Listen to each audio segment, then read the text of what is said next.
The incursion and bombardment of Gaza is not about destroying Hamas.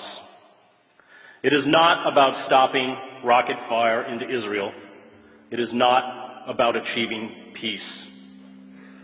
The Israeli decision to rain death and destruction on Gaza, to use lethal weapons of the modern battlefield on a largely defenseless civilian population, is the final phase in the decades-long campaign to ethnically cleanse Palestinians.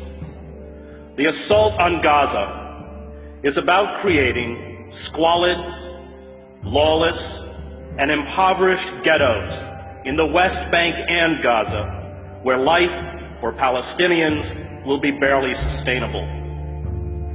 It is about building a series of ringed Palestinian enclaves where the Israeli military will have the ability to instantly shut off movement, food, medicine, and goods to perpetuate the misery.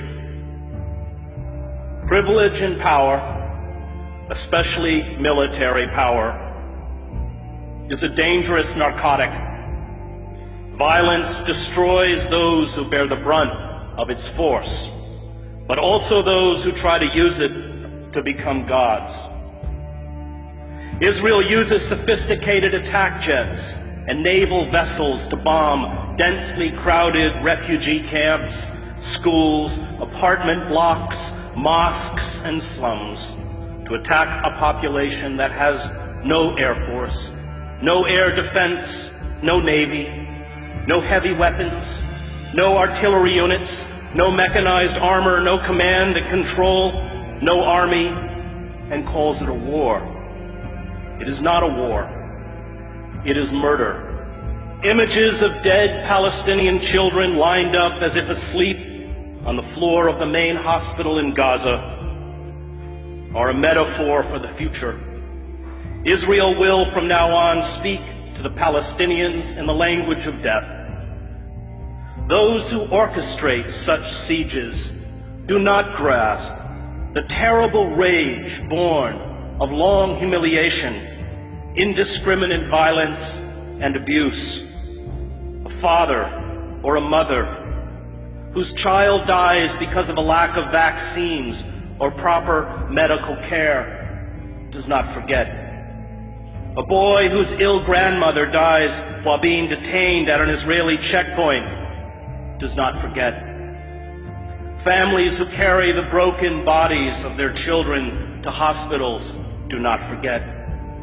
All who endure humiliation, abuse, and the murder of those they love do not forget. This rage becomes a virus within those who eventually stumble out into the daylight.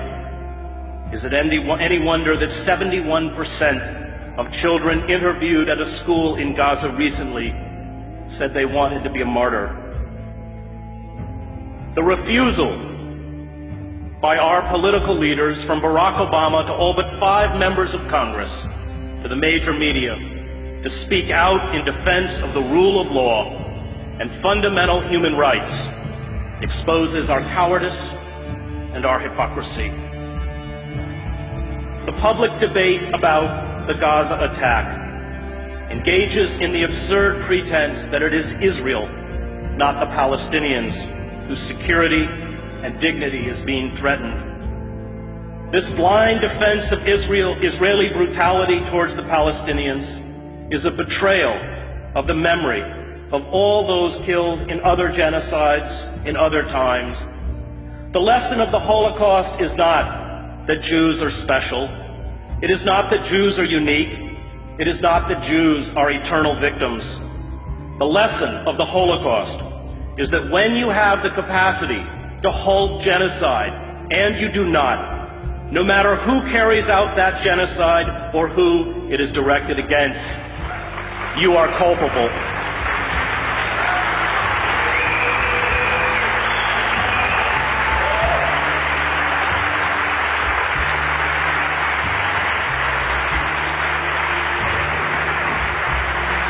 And we are very culpable. The F-16 fighter jets, the Apache attack helicopters, the 250-pound smart GBU-39 bombs are all part of the $3 billion military aid we give to Israel. Palestinians are being killed tonight with American-made weapons.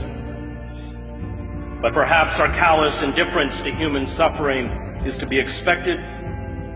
We, after all, kill women and children on an even vaster scale in Iraq and Afghanistan.